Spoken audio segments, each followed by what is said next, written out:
A ping is a very clear, grounded truth coming from our highest self. It's really what helps us connect to our intuition and helps lead us to expansion with our manifestations.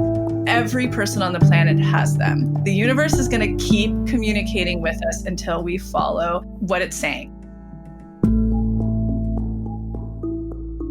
From To Be Magnetic, this is the Expanded Podcast with your host, Lacy Phillips. And your host, Jessica Gill.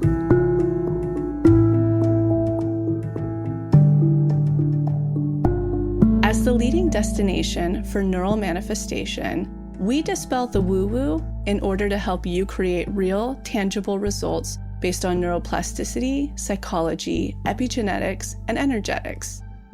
Our goal is to normalize the practice of manifestation and empower you to get into the driver's seat of your life in order to manifest the experiences, relationships, and things that most align with your authenticity.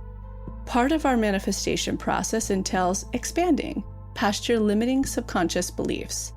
Therefore, by tuning into this podcast with interviews from experts, thought leaders, spiritual teachers, scientists, and those with neural manifestation success stories, you're starting the process of expanding your subconscious in order to see to believe that anything you desire is possible. And by pressing play, the process begins.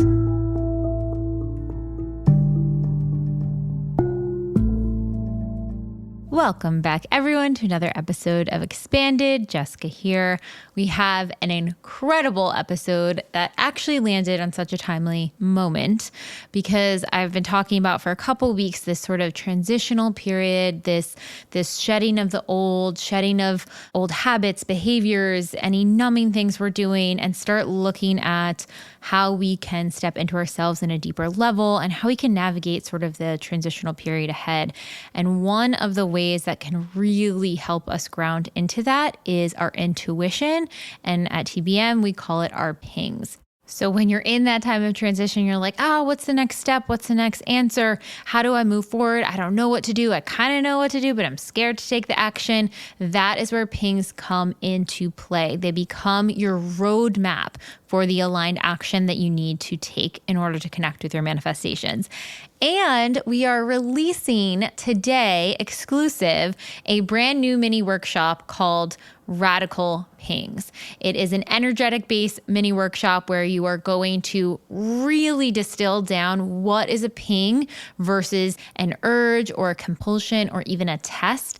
And from that place, how can you create an action plan and move through any fear and procrastination and limitations that are holding you back from acting upon it and radically follow and act upon all of these pings that will connect you closer with your manifestation. If you just completed the challenge, this is the perfect way to button up the challenge to super speed into the next level with your manifestations and deeper into your authenticity.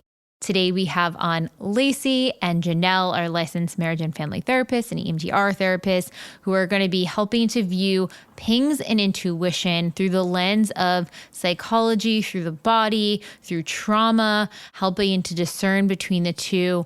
Really, what is our intuition? Why is that guidance so important to connect with? And how can we start to build our trust muscle with it? If you are like me and always looked at people who were psychic or had intuition and put them on a pedestal and never really felt like you had gifts of your own, which was definitely me, it wasn't until I started recognizing when I got how certain messages came to me and when I tracked them and looked at them, I was like, wait a second, maybe there is something to this. So no matter who you are, you have intuition, you have gifts, and it's just about reconnecting with them, listening to them, and honestly building your trust muscle with them, knowing that it's okay to follow them and move with them. And the best way to move through and track and bolster that trust muscle is with the Radical Pings workshop, which you can find inside our Pathway membership. If you're already a Pathway member, it'll be dropped in there completely for free as an addition to the Pathway. And if you're not a Pathway member yet, you can always sign up with the expanded podcast code, expanded, all caps, EXPANDED. Again, that's all caps, expanded code EXPANDED for 20% off your first month of the Pathway membership.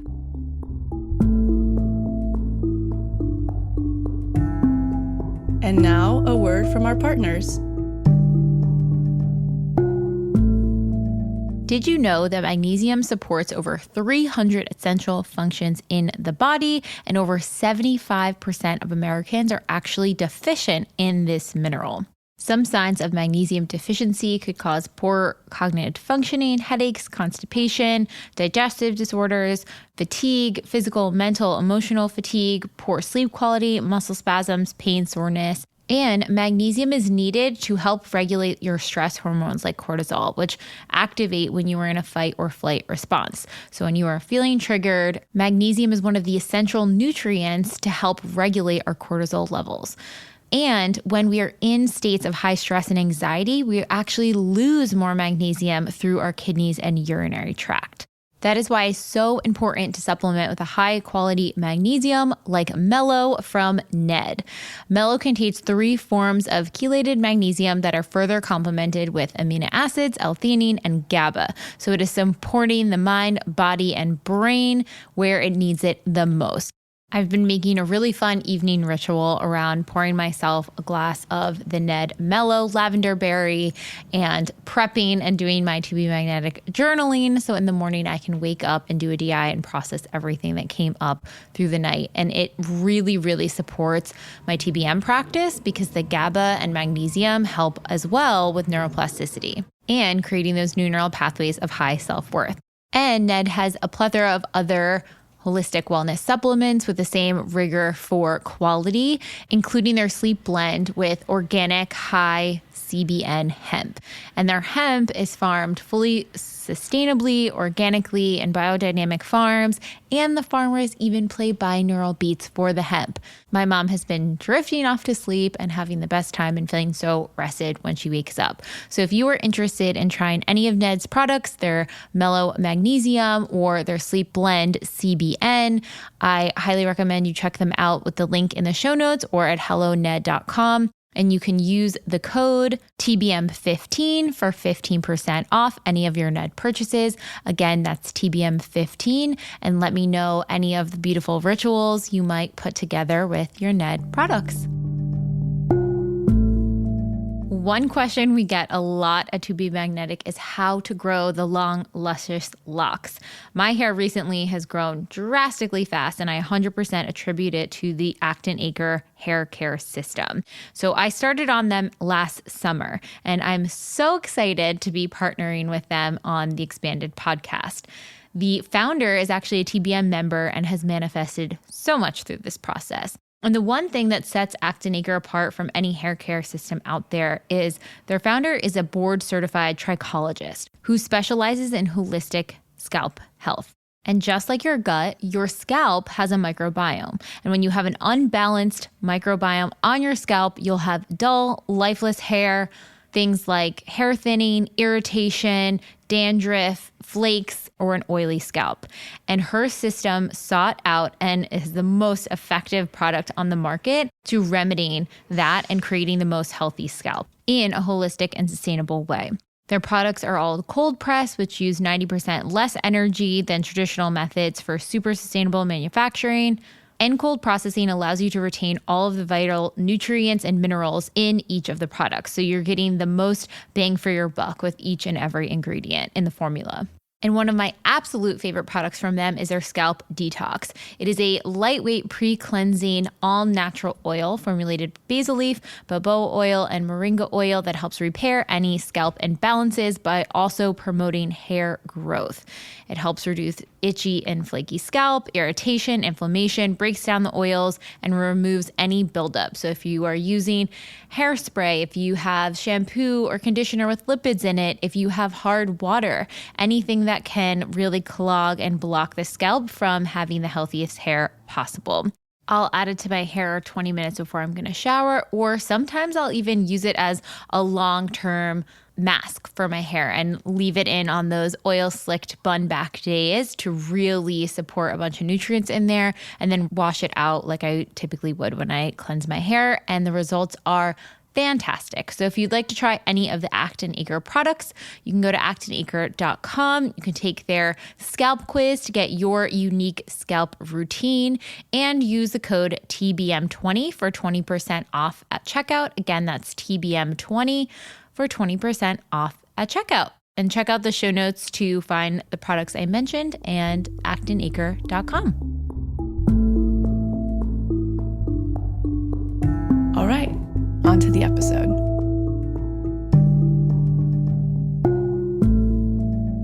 Today we have Janelle and Lacy. Welcome. Thank you so much, Jessica. And thank you for being here, Janelle, per usual. Yeah, thank you. So one question we get asked a lot, and it's a big, big component of your manifestation process, Lacy, but pings. It's really what helps us connect to our intuition, discern what's for us, what's not for us, and helps lead us to expansion with our manifestations. How did you sort of dive into pings? What are pings? How do you see them? How do you see them in tandem with this manifestation process? And the other question too in that, and I know this is a lot at once, but you're someone who's so intuitive. You really have gifts in that.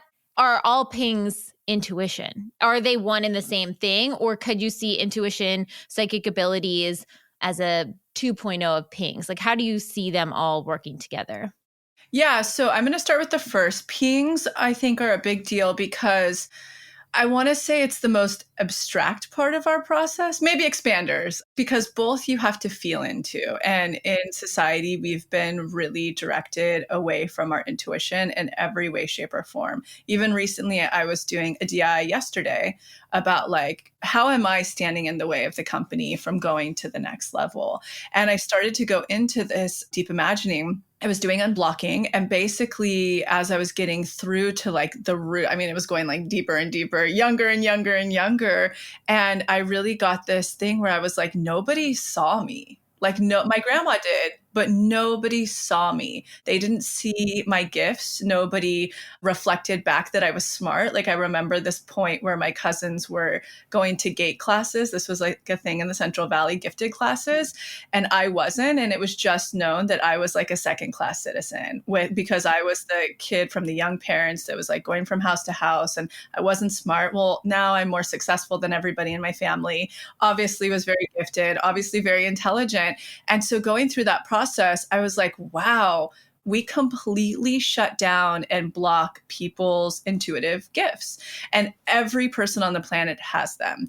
And so I think a really big piece of manifestation, especially even doing our work, is intuiting what you need to do and where you need to go. So I really brought pings in to be a focal point of that, instead of just having, like in a lot of manifestation, literature out there, there's not a process. There's not a like step by step by step. And I was like, we need a step by step by step for people once I clarified that. And so pings was what I put in to really have people start reclaiming their intuition again and feeling into it, because every one of us has all 5 of those gifts, those sentient gifts. We just have them stronger in different places. And because we've been so shut down, like go to this type of school, do this type of learning, go to this type of work, have this type of job, get married, it looks like this, partnership looks like that, retire, die. Like that's like the societal programming. And so not many of us are super in touch with our authentic selves, with our intuition, with our gifts. And so this is where there had to be a structure point within the process where we start to feel into that. And not only that, in terms of when I was first learning this manifestation process, there were always little intuitive communications from the universe. So that's what I like to call them. It's the way that the universe is either talking through your sentient gifts or through other things to you. It could be other people mentioning things to you. It could be like just recently, I've been sharing, manifesting this farm for 4 years, but recently getting closer. And I didn't follow this ping because I didn't have time. It's on my list to follow next, which we'll obviously get into in this process. But literally while I was there, within 2 days, about 5 different things mention this other area called Point Arena. I don't know what's at the end of Point Arena. The contractor I met with is doing a project in Point Arena. Nadia was like, oh, if I go there, that's where I can surf, is in Point Arena. And it was just like, bam, bam, bam. People kept mentioning it. And so I know that when I go down to Point Arena and explore it, there's something there, which we're going to talk about today. There's either expansion there or an element of my manifestation there. So that's just something that I don't think many manifestation processes talk about. They're just like, lean into the vortex, follow the thing, listen to your intuition. And a lot of people don't really know what our intuition is. And that's why through this process of having recognition of pings and starting to document pings and following them, you start to strengthen your trust muscle and you start to realize how your pings are. So to answer the question further, we all have gifts. We all receive communication from the universe, from our guides, from outside sources. Like the universe is going to keep communicating with us until we follow what it's saying. Like it's just going to keep happening through dreams, through all of these different avenues. And so the more that we tune into them, listen to them, work with them, the stronger we're going to get at working with our intuition and trusting it. But I also really want to hear your perspective, Janelle, just literally from like a therapeutic standpoint of somebody who's been totally disassociated from being able to listen to themselves and how to start to reclaim and reconnect with that, because there's therapy and science behind pings as well. Yeah, absolutely. That's why these somatic practices are so incredibly important, because we have to know first, what does truth feel like in our body? Like, what is the sensation of truth? It basically is discernment. If we are just in our heads with a ping, we could basically talk ourselves into anything, versus when we're connected to the sensation of truth in our body and we also have our head, it's this connection that is like, that's it. That's why somatic practices are so, so important, because essentially we have this filter which we receive these intuitive hits and downloads, and we need to clean our filter in order to have it register. So there's a million ways to ground and connect back and to find your center, but cleaning that filter allows for a stronger intuitive hit. The second piece is to understand, really become so self-aware of our own trauma map. Cleaning the filter is like, whoa, am I disassociated? How do I get back into my body? What does truth feel like? Being into the sensation. But also, I think it's very important to understand our trauma map. What's the 14-year-old story of that what's the 5-year-old story? What's the, what parts of me can come out? And, a ping is a very clear, very grounded truth. It's almost like I'm just supposed to do this thing. And it comes from, for those that are just listening, I'm pointing my hand up to the sky, but it's like coming from our highest self. It's coming from our highest values, from our deepest alignment for our deepest evolution, versus it's not a ping. I'm going to call it an urge. So trauma responses come on this plane. So is my ping coming from this plane up and down, or is it coming horizontally, which is really a trauma response? So the trauma responses show up as, it's like an urge. It's almost like a high. It can feel panicky. It can feel kind of buzzy. And it's almost like this, I have to do this thing in order for me to feel regulated. It's almost like this compulsion. It's almost like, oh, well, I need to buy this. Well, why do you need to buy this? Maybe there's a younger part in yourself that's needing to be self-soothed. That is not a ping. A ping is very it's a little bit more boring, to be honest. It's a little bit more grounded. This is the information. The best way I can explain it is, when we go through trauma, there's this sequence of events that our bodies want to complete. And so there are these parts of us that want to have a corrective experience. And that part of ourselves is what that urge is. Well, I need to buy this. I need to go talk to this person. I need to go do these things that, again, are not in our highest alignment and values. So this is a little personal story, but it was so profound to me, just even witnessing my own experience. So when I was 18, I went through my big first heartbreak, right? And, he told me he loved me, wanted to marry me. And then a month later got engaged to another girl. Literally, that happened. And I was crushed and devastated and obviously never got closure. So about 20 years later, this actually happened maybe like 2 or 3 years ago. I'm first week on a dating app of my life, and I get reached out to by this person. And I've know enough about his life to know this is not a safe person. And my highest self was like, run, don't walk, do not respond to this person. Everything I know is like, run, go away. But my 18-year-old self that never got closure, that deeply wants a corrective experience, had an urge, not a ping, but a deep urge to respond to this person and have a conversation with them. So it was, a fascinating to go, what is this? Because it was such a deep pull because our trauma wants to have a corrective experience so bad. And even though we know better, we know all the things, it's this really deep pull. So for me, I did not end up talking with him. And it set me on this, journey to go, wow, okay, there was unresolved trauma here that I didn't even realize was there, that this urge really informed me that I needed to go through this cycle of completion, which I did. And now there's zero residue.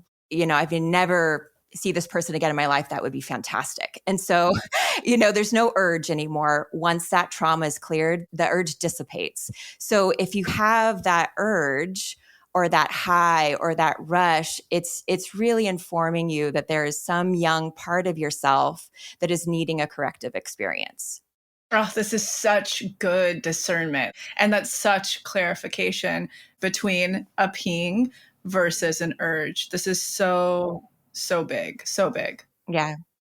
I'm just thinking of even with financial decisions. So many times people can be like, no, this is, the items on sale that I wanted and I have to buy it now. And the ping is pinging me to get it right now. And I think kind of what you were saying, Janelle, like that sense of urgency, if it is layered with a very elevated emotional reaction, it's almost like if it's hysterical, it's historical. If there's a high elevation and franticness and activation, or like, oh my gosh, I have to do this, I'm going to miss out. If there's a FOMO element, it's not a ping. That is going back to that urge. That's going back to the compulsion. Absolutely, because a ping will always subtly continue to come through and continue to come through. It's like a gentle, when I'm energetically reading it, it's like a very gentle wave coming in, then it's going out and coming in. Like that's how it comes through. Is that your experiences as well? Yeah, Janelle, what do pings look like for you? You shared the example of the urge, but and I guess your ping of saying run, but what are some other ones that have come through for you? So sometimes it does come through other people. Like recently I was looking for a craniosacral therapist and I had a referral from somebody and it was literally on my computer screen. And then I was talking to someone on the phone and I was like, do you know craniosacral? And she's like, have you heard of so-and-so? And I'm like, literally, she's on my screen. And I was like, okay, I'm supposed to go see her. So it's very clear. And sometimes, I don't know if you guys feel this way, but sometimes it's I'm supposed to do this. And, I got that when I was starting my group practice. It was like, it's time. Like, oh shit, I'm supposed to do this and it's time. So there might be a little even fear there, but there's this deep knowing of I'm supposed to do this. And that piece kind of overrides the fear, even though there still might be a little fear there for me. This is actually a pretty good distinction as we are, finalizing things with pings, because for instance, pings that are going to lead us to expansion, I would argue that all pings lead us to expansion, little to large, because it's most likely a new experience or a new route that we're going to be expanded by, right? However, when it does have that little feeling of fear around it, creating situational magnetism. If I walk through this, I would argue that that's leading us closer to our manifestation. Both are in that direction. That's what they're both communicating. One's like, you need to be expanded more. You need to jump off of cliffs more, take aligned action more, because that's sort of the two routes you can go. Both are aligned action, but one is going to lead you maybe a little bit more into situational magnetism and your manifestation, and another may just be communicating expansion. I don't know if we're able to share the experience of somebody who supports us on our team recently, who has had a large ping for a long time to leave their position at a really glossy job that is very secure, and then got a very small, subtle ping that was like, look at your bank account. And that was an expansion ping that was, when she looked at it, she realized, oh, I do have 6 months of an FU fund. I really can leave. Whereas the one that created it was just bigger. It's a bigger jumping off of a cliff, aligned action. That's probably going to create the magnetism for what she is calling in to come through if she's unblocked and expanded enough. But it sounds like the other gentle one was towards expansion to go, hey, here's your last piece. You may need an expansion to see you have enough to go. That's a really good way to decipher, I think. Yeah, I think that makes the process so much more clear, because I think because pings are such a large category, there's so many elements to them. I mean, a lot of the examples we give is like a ping to go to the grocery store, a ping to, take a different drive home. And, we'll get comments back and they're like, that drive didn't give me the pair of jeans I want. Like, what's going on? And we're like, okay, but was there something about that drive that a new idea that sparked on the way home? Or did you see things from a new perspective? Or did it give you time to yourself that you were really needing that day? What else could have that ping provided for you had you not followed it? And that's why what you were saying, Lacy, of making sure you track them, because I think in the moment when we get the pings, it's really not clear where it's going to lead and what it's going to do. It's only when we look back after a manifestation has come through and be like, whoa, that ping from months ago actually helped expand me. And this one helped do this. And this one helped do this. And you can really see how they all tie in together. That's why we have the pings tracking section in the manifestation journal. It's such an important thing to be taking note of. And then in that regard, you can start to build your pings trust muscle and rely on them, because you'll see, wow, even these tiny little ones are communicating to me for my highest good, for my evolution, for my growth, to help complete the cycle. So like you were saying, Janelle, and evolve. Yeah, agreed. One thing I want to touch on too before we jump off this little section is you mentioned at the top the senses. And I think that was another eye-opening experience for me of like, oh, they can come in different ways. And if you look at the psychic senses, you have a knowing, you have a seeing, you have a feeling. Touch on that a little bit, and what are some of those senses, just so people can start to register. Maybe mine isn't a voice in my head. Maybe it's a deep feeling, a knowing, a direct hit through my body. What are some of the options there for people? Yeah, I think this is really good because I have all of them, but I have one that's stronger than all of them, claircognition. It's just knowing. And that's actually a really confusing one. I've talked about that a lot. It took me a long time to trust it and hone in on it because it's not as obvious as, say, my mom, who has them all very strong. She's clairvoyant. It means she gets images of the future. She can see something that's going to happen. She also dreams things that are going to happen. My dreams are absolutely never whatsoever psychic, like at all. They literally are just processing what happened that day or that week, always my dreams. So I've learned that about myself. There's clairsentient. I feel something, a message that's coming, etc. So that's the different. There's the audio version. I hear things. I've actually had like a really distinct version of that was when I was with my ex and I was just about to fall asleep one night and this ping had been coming for a very long time, like, go, leave. This isn't the things that you desire isn't going to be with this person. That's not what they desire. And it's not what you're going to end up doing together. And That was a really scary notion for me at the time. And just as I was falling asleep, I don't know where the voice came from. I like to think it was from like Teddy or the spirit baby that I was calling in, that was like whispered to me. It's like that in between awake and asleep. And it was like, leave, go, leave. And so it's like, those are ways you can hear it. For people who are clairsentient, that's their stronger version. All of these PS, anybody can strengthen. I'm too lazy to work on any others and strengthen them because I'm lazy enough to just trust the claircognizant, but you can work with them all. There's this book that's very basic, like very user friendly. I think her name's Sonia Kachek. We'll double check that and link it. And she has a good book, The Psychic Pathway or The Journey or something like that. And it's just very user friendly and how you start to track these things. So you can kind of start to strengthen the psychicness in your gifts. So they can come in those different forms and ways. Like Janelle was saying, they can come through people, through sign, like something you're just hearing in threes, or seeing and reading. It's the same thing. It's showing up everywhere.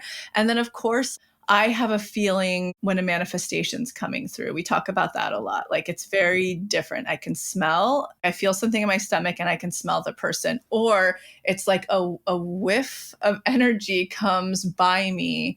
I don't know how to describe it. And I'm just like, oh, something's coming. It's like so witchy. It's like, oh, something's coming, I mention all of these because just even hearing them, you can have a moment of, oh, I've experienced that. And that's what the process of reconnecting with your intuition, reclaiming it, really getting into that highest good, like Janelle was talking about, whether it's from your guides, from God, your higher self, the universe, whatever your version of your thing is, it's really reclaiming and piecing together, how does mind, sound, look, come? And the only way to do it is start the journey of tracking and trusting. And then it's going to refine and refine and refine. And if you do it, that's why we've created this workshop. It's like dedicated, it's small and dedicated just to pings. Like if you revisit it every couple of months, it's going to become very, very clear very quickly how your pings come through, the ones that lead you to more of a manifestation or lead you to expansion. It'll become very clear. And that's what this workshop is for. And give yourself grace if you're like, I don't even know how my stuff comes through. It's fine. You're reclaiming it. You're going to do it through this process. And it just takes tracking and following, tracking, following. And quickly it'll become very clear to you. Yeah. And just to give an example of some of those other senses, because I was like, oh, I don't have any of that stuff. I'm not, I have intuition, but it's not on that level. And then when I really took inventory and was tracking everything, I started recognizing, oh, wait, I do have some of those other senses. So some of the other ones, like most of what is the one where it's the knowing that's claircognizant? Yeah. So that's probably my strongest. I know this is what's going to happen. It's very calm, very clear. It's dropped into my brain and then my whole body just recognizes it as a yes. But then with the smell, I had this pattern of, and yes, you could say this is more common in LA, but I would smell this very specific type of like amber incense, and I would be driving and smell it, and I'd be nowhere near a store, or I'd be walking in somewhere and I'd smell it. And I noticed every time I smelled it, I was needing reassurance that like things were okay. And so I started recognizing, oh, this is like my spirit guides, or, somebody's communicating. It's usually someone on the other side who sends the scent. Like if we're going to get really witchy, yes, that's usually a spirit that's doing it, that's guiding you. We can call them your spirit guides, sure, because we all have guides and stuff, but it could also be like a past grandma or whomever is helping you on your way. Wow. Yeah. Like how often do you get that now that you've tuned in? I would say sporadically, like maybe once every couple months. Is it less than before or more? It's hard to say because I didn't register it before. I was just like, oh, I like that smell. But I didn't also recognize that was coming at the same time. Like some people will say they see butterflies and that's, their message. Like it's kind of like this symbol. Because when you tune in more, it'll slow down. That spirit is trying to tell you something because you're on your path and you're listening, etc. So they don't have to send that scent. Anyway, I digress. Interesting. Yeah. It's interesting. I used to have that a lot myself. Like when I waitressed at the Laugh Factory, in front of one kiosk that I would go to, I could smell a certain person every time that they were thinking about me or feeling me, etc. And now it doesn't really happen much anymore.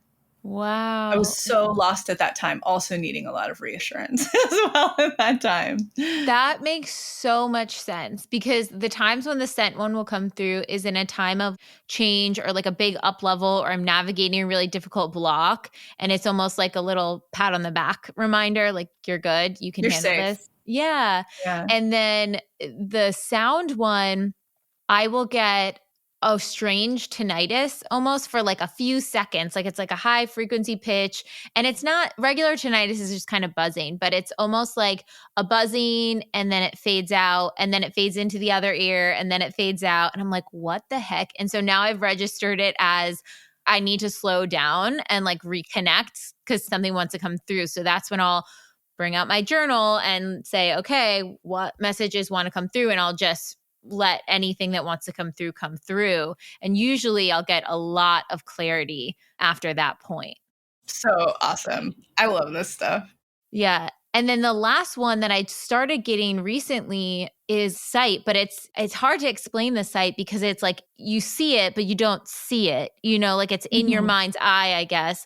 But we met, Daniel and I met with the pet psychic at the holiday party and she was giving us tips, like, okay, the dog wants to come through. They know it's like a done deal. Like it's this young puppy energy, really goofy, like you and Daniel. And now I love it. Spirit fur baby. Yes, it is. It's literally their spirit puppy baby. Yeah. Yeah. And now she said, you have to get clear on what breed you want because they don't know what body to choose. And so I was like, okay. I really wanted a poodle mix, golden doodle, something like that because of allergies. I didn't want shedding or any of that. And Daniel was like, oh, like I want like a kind of like badass dog to like protect you when you go out. And I was like, no, I want to be able to like walk the dog, cuddle the dog, all the things. Finally, we got really excited about Bernedoodles. And that was like the thing. And then we're like, cool, we both are excited. We got it. And now I keep seeing it in the house. I'm like, oh, I see its face. I see it like running around.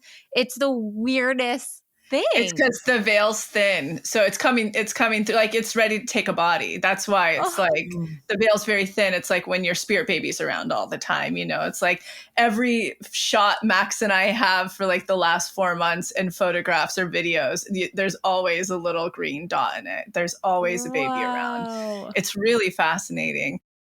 I think this is good because that's an example of a ping coming through from another person, like recognizing the truth when someone's sharing something with you. And I also think it highlights, people that go to different psychic readers or mediums, that's why. And you've always expressed caution around it, Lacy, because you don't want to future project. And you have to know that your inner guidance is going to override whatever anyone else sees or reads on you. And kind of the superpower of it all is being able to read your own energy to decipher what's yes and no for you. You don't actually need to go out and connect with anyone to do that. You can do that all on your own.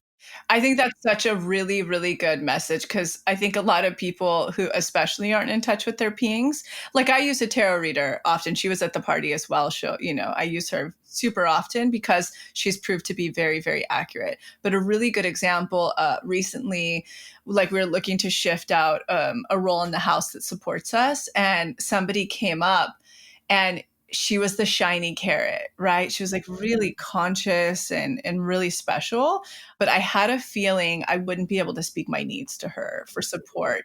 So when I checked in with my tarot reader about it, she said, this is the best candidate that's going to come in 6 months. And I was like, that's not true. Like I just, because of the energy in that moment, I shift that. I do a couple DIs and I expand. Next week, the right candidate could come through. So I think this is a really relevant point for somebody who outsources their pings often with different intuitives.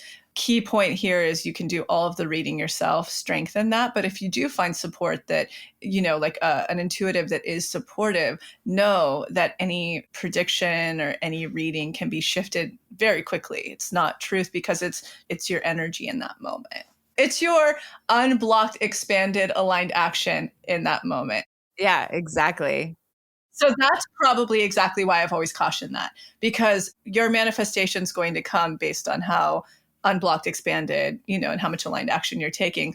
all of that could change in a day. Like if you really want to dig down and you're ready and your consciousness and your aura is ready to catch up, it could all change in a day. So I think this is actually a really relevant conversation.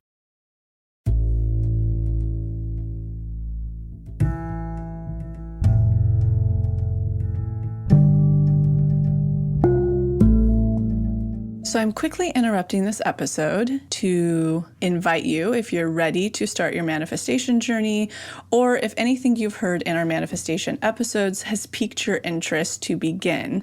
We have a la carte workshops in everything from the basics bundle, which is what we recommend to everyone who starts. It's the formula that actually teaches you how to manifest, unblocked inner child, and unblocked shadow. We also have a la carte workshops on love and money. But the real gem is the Pathway membership because it encompasses every single workshop we have. It's a year-long membership with full access to the few a la carte offerings we have and exclusive workshops not available anywhere else, such as the daily practice, which is what everybody in the Pathway uses, hopefully at least 3 times a week to daily, in order to truly create the new neural pathways that one needs in order to manifest, and houses the library of our deep imaginings, which is our unique hypnosis process that allows you to get into your subconscious and overwrite those old neural pathways, creating the new ones. You can use our special code EXPANDED, all caps, EXPANDED, to receive $20 off your first a la carte workshop purchase or $20 off your first month of the Pathway. Again, that's all caps, EXPANDED, EXPANDED. Okay, now back to the episode.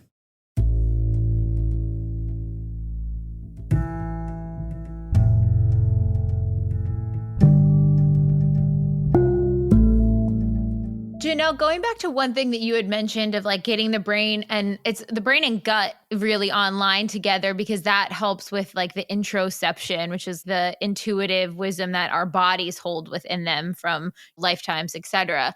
But for someone who has those filters of trauma, who has those blockings, maybe they have OCD or they have a hard time deciphering a ruminating thought or a compulsive thought, what advice or insight do you have around that or for those people? So I think the topic of obsession and preoccupation is so fascinating because even regardless of OCD, like we all can get in these spaces where we become obsessive. I think back to like when I was, manifesting my house, I was in such an obsessive state wanting my house to come through. So we all can kind of go through these periods where we get kind of, obsessive or preoccupied, especially with anxious attached people. But what it is, it's a somatic imprint and it's an attachment strategy. So when we obsess of how close or far or what's happening with this object or this person, it's a way for us to try to feel safe. The closer we are to our object or our obsession, we get this false sense of safety. Is it through control? Yeah, essentially. It's like, where are they? So it's this goes back to the parts work, but it's a very young part of ourself that's in panic. And if we can address, oh, wow, I'm in a lot of obsession, preoccupation. What age is that part of you that's really anxious? And then to be able to start to relate to that part, that's really in urge. It's not in pings. It's in a lot of urge. And that part of yourself could be like, well, it's a ping here. It's a ping here. It's like, no, that's just a really young part of you that's really wanting your manifestation to come through, but you're really in that obsession, preoccupation. And so what needs to happen, this goes back to feelings. So a lot of times we think about our feelings, but we're not actually sitting in our feelings. So I like to think of it as like, we're walking around a chair thinking about our feelings. So we're feeling our feelings. No, we're not. We're thinking about our feelings. But what is it actually like to sit down in the chair and truly feel our feelings and really experience the sensation of those feelings, which can cause that big overwhelm. And when we really sit in our feelings, there's sometimes it's just like, oh my God, it can feel like I'm going to die when you're really in that, especially when it's old trauma and you're in that obsession, typically in that, obsession preoccupation, there's a lot of grief underneath that. And once you can really just kind of surrender to the waves of grief that are under it and just flush, just like empty out all the feelings that are underneath these, seems like obsession, preoccupation, you empty them out, empty them out, empty them out. What happens is it dissipates, and you get back to being in your body and grounded. And it's kind of like, wow, I'm out of that whirlwind preoccupation space. I think this is such an important conversation about the newer community that comes to manifest in general, because a lot of people come with that energy, myself included. For me, initially, when I found manifestation, I think a lot of people find manifestation out of this energy is a better way to put it. For me, when I found manifestation, it was because I was trying to grasp at any form of control over my monetary situation, being in such lack, being a waitress, being a struggling actress. And I think a lot of people that write into customer service, which I don't see a lot, but they're coming from this energy of trying to perfect the process rather than intuiting into the process, which can only come from time and experience. Doesn't have to be a long time, but it does have to be a surrender into the process. And that energy, you're talking about that obsessive energy, obviously we're talking on a very specific part of the spectrum that every one of us experiences, myself included, of trying to control and obsess over a magic dark. Am I in it? Did I pass all the tests? Is this, and they're just like reaching out to everyone and et cetera. So this is why I think the topic of pings are so important and not outsourcing them. First, really, really feeling into their truth. And then if you want a different perspective, sounds great, but keeping caution with that. So I think that this is just in general something to note, that obsessive energy. We've all been there. I've been there. I've just been there recently through the process of manifesting this farm. And I think your key takeaway in this is reconnecting with that age, and I love that trauma mapping, that age work, because in my mind, the moment you're talking about that, I'm like, oh, I want to go sit down with any moments that I've been in this now final stages of manifesting this place that I'm in escrow and et cetera. Any part of me that's been gripping, who's that? What age was that? Who's there at the bottom? Because it's not needed. Whatever you're feeling, this gripping sensation over this obsession, this control, like, let's connect with that person. Right. Because it's basically like, it's a trauma response of probably a very young part of yourself. Your physiology is literally stuck on. It can't shift, it's like it's stuck and you're just circling. And it's just an indicator to you, if you're an obsession, preoccupation, that you're out of your core alignment. I'm writing notes down here for my work later. I'm literally in real time like, okay, yeah, I love this. And even for me, even in a mild way, I'm like, if I'm kind of checking Instagram too much, but that energy where I'm like, oh, okay, I'm a little bit I'm dysregulated. Dysregulated. And so there's such a long spectrum of minor dysregulation of obsession and to where you're really just swimming, whether it's you're obsessing about, for me, a big one for me is like, oh my God, when is this house going to come through? I was like literally just obsessing, going on, looking for houses or especially, all the time with anxious attachment or ruminating about an ex or something like that. Like if you're stuck in that, there's just a lot of unprocessed emotion there. And it really is a young part of yourself that needs a lot of soothing and attention.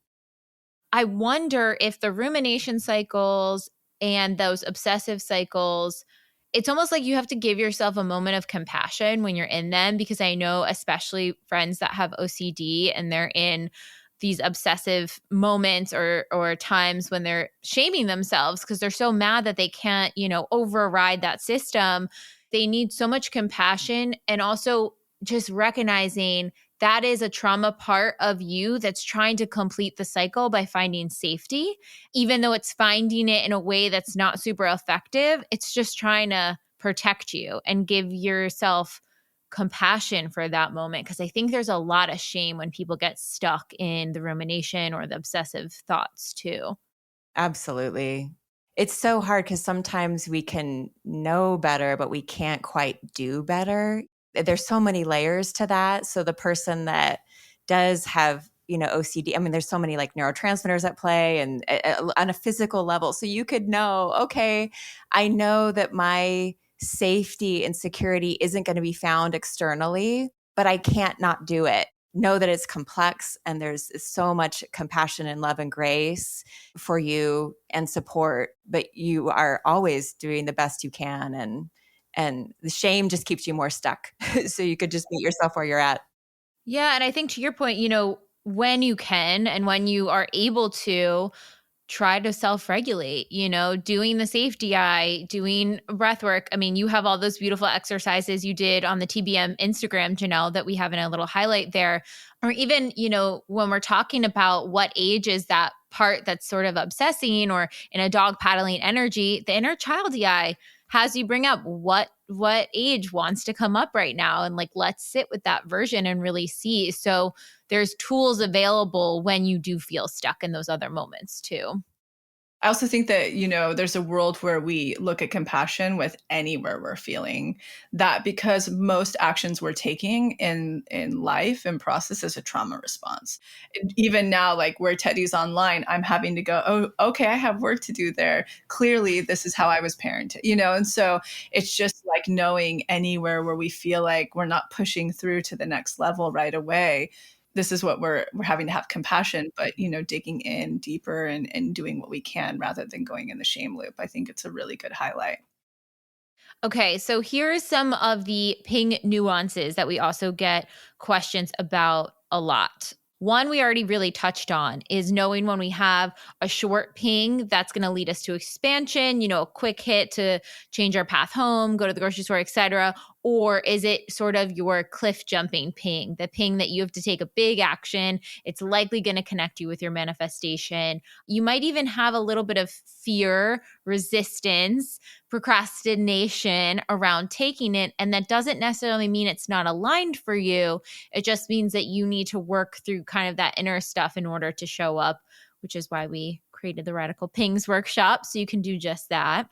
And then, Lacy, do pings ever go away, the little or big ones? I think they do once you expand out of them. Okay. Here's an example of smaller ones. When I was creating the Radical Pings workshop, it was because I was feeling very stagnant still in postpartum energy. At the beginning of postpartum, it was just a lot of trouble of nursing and pumping schedules, and Teddy would only nap being carried. She hated the car. Like, it was a very big lesson to me of what actually slowing down and being present and grounding really looks like. And it's like kind of what you were talking about, Janelle. I think Aquarians are really good at going around thinking about their feelings, thinking about the ways they need to ground, et cetera, but they don't actually sit in the chair. And I think that that's where Teddy was one of my biggest teachers. But then there was a point where nursing wasn't an issue anymore. She didn't mind the car as much, and so we were just still in those rhythms. And so I think that the Radical Pings workshop kept coming through so that I could take a look at my own pings that I had completely neglected for the last year and a half of her age.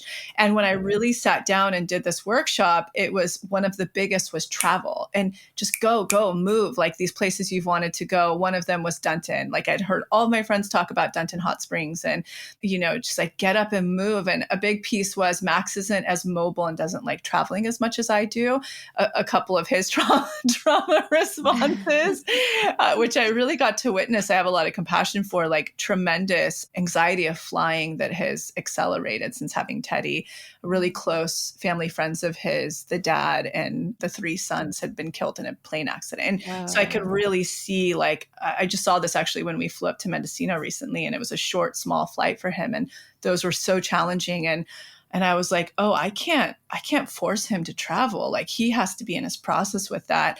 But it also doesn't mean that I have to stop, because when I was doing the workshop, in fact, Radical Pings, it was Max who was holding me back from a lot of them. Not his fault. He wanted to enjoy in things and be a part of things. Like, a big ping has been to get a place in Scotland. Max doesn't want to do that. I have a kid now with him. Like, I can't just stop it for 4 months. You know what I mean?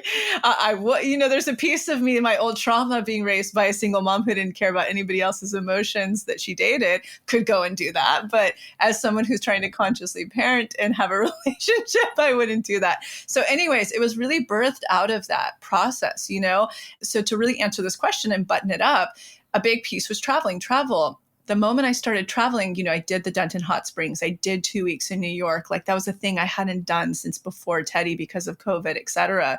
Like, I really did that. And after I was done with it, oddly, it sounds like a lavish ping to show me how to expand. But after I was done with it, I had these travels set up, New Mexico in January, et cetera, et cetera. And I was like, no, the ping had stopped to travel. And I felt happy just being where I was. And I realized, oh, that was the universe shaking me out of that energy, expanding me out of that energy, expanding me, that Teddy and I can take Nadia and we can go on, these experiences together. I don't have to be stuck in these things. It doesn't have to look this way. And it really shifted up so much magnetism for me, just being back into myself and really seeing that I am free and I can do things. I can achieve what I want to. It just looks a little bit different. And so I haven't had any of those subtle pinks coming through anymore to go here, go on this travel, because I out expanded them. So that's the best way that I think I can answer that for myself. Okay. So then what I'm also hearing is, for the pings that are going to teach you expansion, those may stop coming as you find expansion in other ways and other forms. Well, as you grow into the thing. Yeah. That it's trying to show you as you expand into the thing. Yeah. Because I'm even thinking, the person who gets go to this coffee shop now, maybe you're not going to get the ping to keep going back to that coffee shop, but it wasn't about the coffee shop. It was about the experience you were going to have there. And maybe you've already had that experience and now you're good. But I think the big pings that are actually going to connect to the manifestation, they will keep coming. They'll keep coming and coming and coming until that version of that thing is manifested. I've noticed in those ways. So I would argue that the person who we referenced earlier, who supports us on the team, now that she's jumped off the cliff and she's quit the job, I don't believe she's going to continue to get quit the job things anymore. That's a really big jump off of a cliff, So I think that the pings complete themselves when you do them, and that you're just going to start receiving pings in different ways for the ratio to whatever you're manifesting. They're going to start communicating towards that. So that's the best way I can put it. I have a thought, and I'm so curious what you guys think. So what if, because I know someone, me, that I've been here before, where let's say I was, dating somebody for a couple months, and I'm like, this is not my guy, but I don't want to hear it. I don't want to hear the ping that this is not my guy. No, I want it to be this. And so I've done this before, where I'm like, I will push that away. Yeah. And ultimately, I'm like, again, an inner part of myself is kind of having a temper tantrum. Like, well, I want this and I don't want it to be that and I don't want to leave. And so now it's very quick. I wouldn't say anything for too long, but I do go through a younger part of myself. It's like, well, I don't want that to be my ping. And I might push it away. And eventually I'm like, well, this sucks. I'm totally out of alignment. And I'm now closed off to a lot of my intuition, and that feels so awful. So we're going to get out, and then boom, my intuition comes back online in all ways. That's following a ping. That's actually how most people operate through the ping process. Okay. Once you continue, strengthening and listening and realizing there's an even better manifestation on the other side, you tend to have a much shorter version of that. But actually, a person listening, especially if you're a newer part of this community or you're a seasoned person in this community who has not been following pings, what you just outlined is actually a traditional ping process for most people. That's actually the case. And not to beat yourself up over it, because let's take the example of the person who supports us in the community who just left her job. She was at a very glamorous job for her age, in a way, Yeah. And even though it was no longer in alignment, it wasn't her dream. A lot of things hinged on it, of her security, et cetera. So her process most likely was what you just described. And so the good thing to know about that, and I'm so glad we're highlighting this, is because the whole point of what you're supposed to be doing doing in that process after you've documented, you've received the peeing, you've done the radical peeing workshop, and in it, we really have you decipher if you are in a space where you can take that aligned action yet. How to know? Are you unblocked enough and expanded enough? So in your case, you were having a trauma response and you were like, I want this now. No, I want this to be the thing, And that could 100% be what's happening with me with this property in Mendocino. I'm like, is it a bridge or that? I don't know yet. All the way. That's, I'm still working that out. But that's a very common traditional outline of how somebody experiences one of those bigger jump off the cliff aligned action peeings. And your work to do, like I'm doing in this space and time, is okay, unblocking as much as you can and expanding as much as you can, because that's what's going to allow you to take that aligned action when the time is right. And just like you outlined, I'm sure there wasn't a point during that process that the ping stopped coming through, that this is the wrong person, because you left the person. So it didn't stop. It kept coming. And so, like taking me, for example, I just heard you so clearly how you were explaining trauma mapping and what a great tool that was. And I'm like, okay, I'm still in this process of, am I in that ping navigation or am I in a bridge manifestation? And there's a better thing on the other side. So in my work, not knowing fully, bam, I just got a ping from you explaining that process, that I'm going to go look at that in a DI later. What age of this, is there any grabbiness of, am I doing the temper tantrum? No, this is the place I can finally do it. It might not be my Victorian, whatever. So I need to go look and cross that off the list, or no, that's what's happening here. So that's our work to do throughout the ping process when we get one of those big pings. So I just really want to share that with everybody. Many of us will have that exact same journey. And in fact, those bigger jump off the cliff pings traditionally are what you just outlined. Don't beat yourself up over it. That's your whole process to unblock and expand during that process. I just want to also bring note or awareness to, I think when people, we have a lot of people like, I got the ping, I should break up with my partner. Like, should I do it tomorrow? Like, I'm really scared about this. There's a lot of good things. And I think sometimes there's a little bit of kind of what you guys are saying. We have to really distill down and understand, is this a ping or is this a trauma response? Because I think especially in romantic partnerships and partnerships with family, part of the trauma response could be running. This is hard. I'm going to have to do certain kind of work to face my shit in this dynamic. I don't want to do that. That's scary. And what is going to happen, on the other side of that? Am I afraid to face the hard work that I have to do? Or is this relationship unaligned? You really have to get clear, because I think sometimes people will be like, it was a ping to leave, but was it a ping to ling, or was it a trauma response to leave? Was it an urge or a ping? Exactly. And this is where the self-awareness of what your trauma map and pieces are, because for an avoidant, you're right. They could go, oh, this is a ping, and it absolutely is an urge to run. And then for some people, an anxious attachment, that are having a bigger tantrum and they kind of don't want to leave, but they know that they're supposed to. Like usually that's okay, you got to go, and you're facing the scarcity and whatever blocks that are there, as you leave. But I love that call out. I think that's so important. Agreed. So, Lacy, let's kind of wrap and get everyone hyped and excited for the Radical Pings workshop that is out now. We really, wanted a space where you guys can take dedicated action towards your ping. And you kind of touched on how it came up for you, but any other insight in how it channeled through?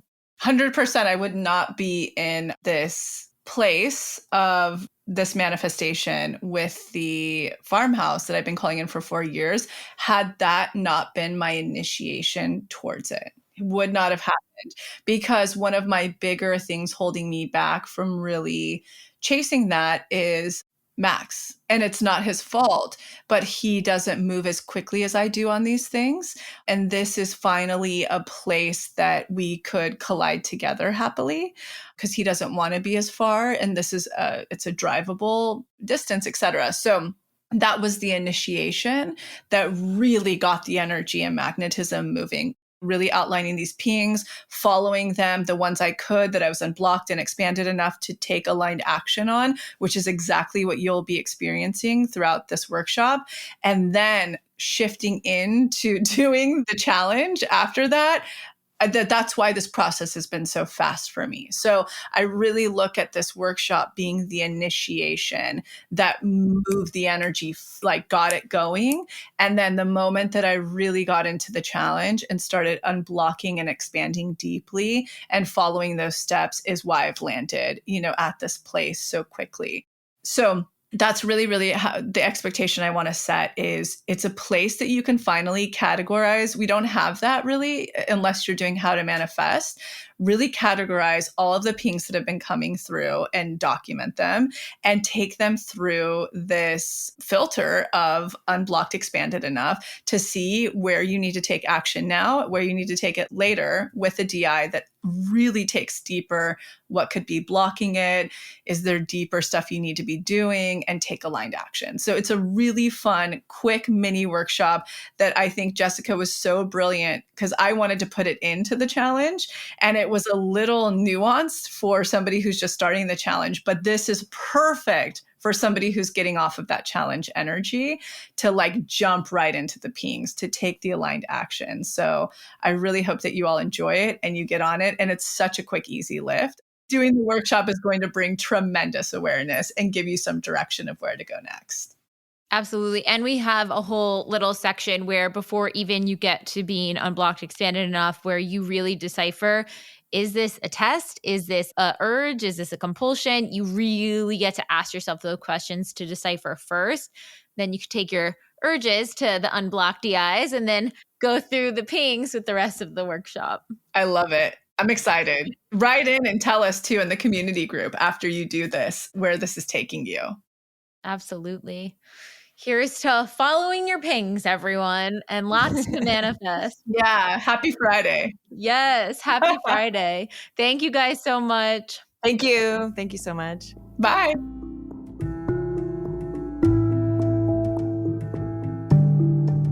Thank you so much for tuning into the episode, and I hope you enjoyed it as much as I did, we did. And in case you're not totally ready to join the pathway yet, I wanted to share a few of our free offerings that I'll often suggest to people as a little bit of a blueprint to get them started on their manifestation journey. The first place I like to direct people completely for free is the motivation. You can see it linked below or on our homepage as our testimony library. And it's categorized by different subjects, whether you're calling in career, money, love, wellness, and much more. When you're reading about a member's experience of what they manifested, you're actually seeing to believe and showing your subconscious that that very thing is possible for you. The second place I like to direct people is to the free clarity exercise, which is also linked below. In it, you get to try our own unique hypnosis process, learn about the science, and some journaling prompts.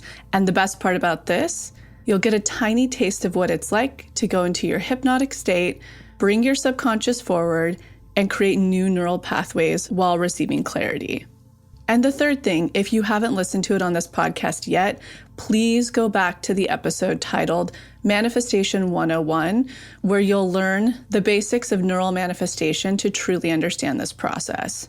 So go ahead and check out those free resources, the motivation, the free clarity exercise, and the episode Manifestation 101, all linked below.